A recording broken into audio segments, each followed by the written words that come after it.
I wrote a confession in 1876 that I have never been able to put down. The man speaking it is not confessing to a crime in any legal sense. He never raised his hand against her. He never said a cruel word he could not defend. And yet by the end of his own account, he understands that silence can do what violence does, only slower, with no one left to blame but himself. He is a pawnbroker, standing in a small, cold apartment beside a table where his 16-year-old wife lies dead. He is talking to no one, because if he stops talking, he will have to sit with the fact that she is gone. He tells himself he is piecing together the truth. What he is actually doing is building his defense, one sentence at a time. And I wanted you to hear that defense collapsing in real time. Underneath every excuse he offers is a simpler and more damning fact. He decided, on the very first days of their marriage, to be stern with her. He called this a system, and he was proud of it, the way a man is proud of something he has never had to test against another person's suffering. He had come from a life of humiliation, discharged in disgrace from the army, rejected by people he believed should have valued him. Out of that rejection, he built a wall, and he called the wall self-respect. When she came to him, young and orphaned and afraid, offering the last small treasures of a dead family for a few coins, he saw someone who might finally look up to him instead of past him. So he married her. And then, having married her, he did the one thing that undid everything the marriage might have become. He decided that affection was a reward to be earned rather than a gift to be given. He met her early warmth, her small offers of closeness, with silence, because he believed silence was strength and strength was safety. This is the part of the story I most want you to sit with. It is not dramatic, it is not violent. It produces no wound anyone could point to and name. And that is exactly what makes it so dangerous. She would come to him with some small enthusiasm, a piece of music, a question about his past, a look that asked to be met. He would answer with a wall of composed, deliberate quiet, and he mistook that quiet for dignity every single time. He tells us later that he even lay awake at night pretending to sleep while she stood over him, testing whether he was truly unconscious. He understood even through his closed eyes that she was trying to read him, trying to find some way in. And still he said nothing, because saying something would have meant lowering the wall, and lowering the wall felt, to a man wounded by openness his whole life, like the most dangerous thing he could do. So the silence continued. Not as an event, but as a climate. It was simply the weather of the household, present in every room, and she began to change inside it, the way anything living changes when it is kept without warmth for long enough. She stopped playing music. She stopped asking questions.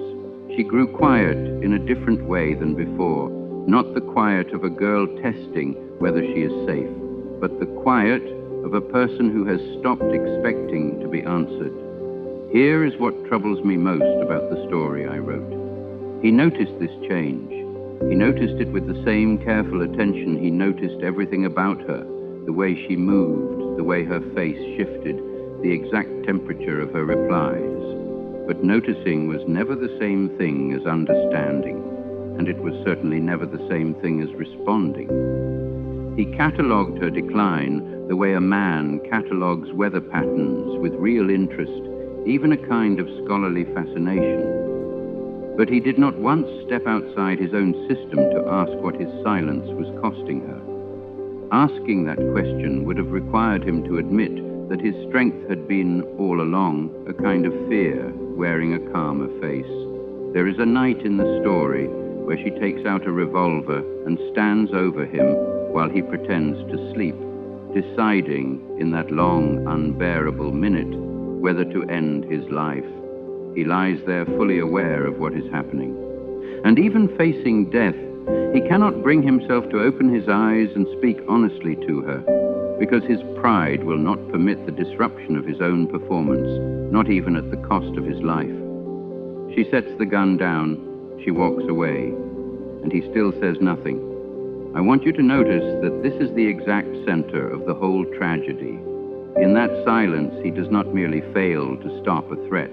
He fails to seize the last real chance the story offers him to actually meet her, to let her see there was a person behind the composure. He lets that chance pass the same way he let 100 smaller ones pass before it, telling himself each time that there would be another chance later, that patience was working, that the system would eventually produce what he wanted without requiring him to risk anything of himself. By the time he finally breaks, and he does break, throwing himself at her feet, declaring at last everything he had been withholding for months, it arrives not as relief, but as a kind of violence in its own right. A love that has been rationed for so long does not feel like tenderness when it finally floods out all at once. It feels like a stranger suddenly at your door, demanding to be let in after leaving you standing in the cold for the better part of a year. She does not run to him. She recoils. This is not because she has stopped loving him. It is because the version of him now kneeling before her arrived too late to be trusted. The silence had already taught her exactly what to expect, and one collapse of composure could not undo months of learned distance. Within days, she is gone, not through violence he committed, but through a window she chose, clutching an icon to her chest as she fell. And he is left standing in the room afterward with all the words he never said now useless in his mouth. What guts me most writing this is that he did love her. I did not write a villain. I wrote a man capable of real feeling who simply believed with total sincerity that withholding that feeling was the responsible thing to do, that sternness was a form of care, that silence maintained long enough would eventually prove itself trustworthy. He was wrong. And the story is his slow, horrified discovery of exactly how wrong, delivered in a room with a coffin in it, where discovery no longer has anywhere useful to go. This is why I keep returning to this story more than almost anything else I have written. The pawnbroker's mistake is not rare or extreme. It is one of the most common mistakes a person can make, the belief that love expressed later, once it is safe, once it is deserved, once the conditions are finally right, is the same as love expressed now when it is actually needed. It is not the same. A held breath is not the same as an exhale, no matter how long you hold it or how sincerely you intend to release it eventually. Silence, however well-intentioned, however dressed up as patience or pride or self-protection, is still an absence. And absence, sustained long enough, becomes its own kind of erasure, quiet enough that the person doing the withholding can go for months without recognizing what it is actually doing to the person on the other side of it. I want you to ask yourself honestly whether there is someone in your life you are currently rationing yourself with, someone you have decided to remain composed around, to remain unreadable around, telling yourself that this restraint is wisdom rather than fear, that there will be time later to say the thing you are not saying now. The pawnbroker believed that too, every single day of his marriage, right up until the day there was no longer anyone left in the room to say it to. You still have the room. You still have the person in it. Say the thing now while saying it can still change something. Because silence, in the end, is not neutral. It is a choice, repeated quietly enough that it stops feeling like one, until one day it is the only thing left standing where a person used to be.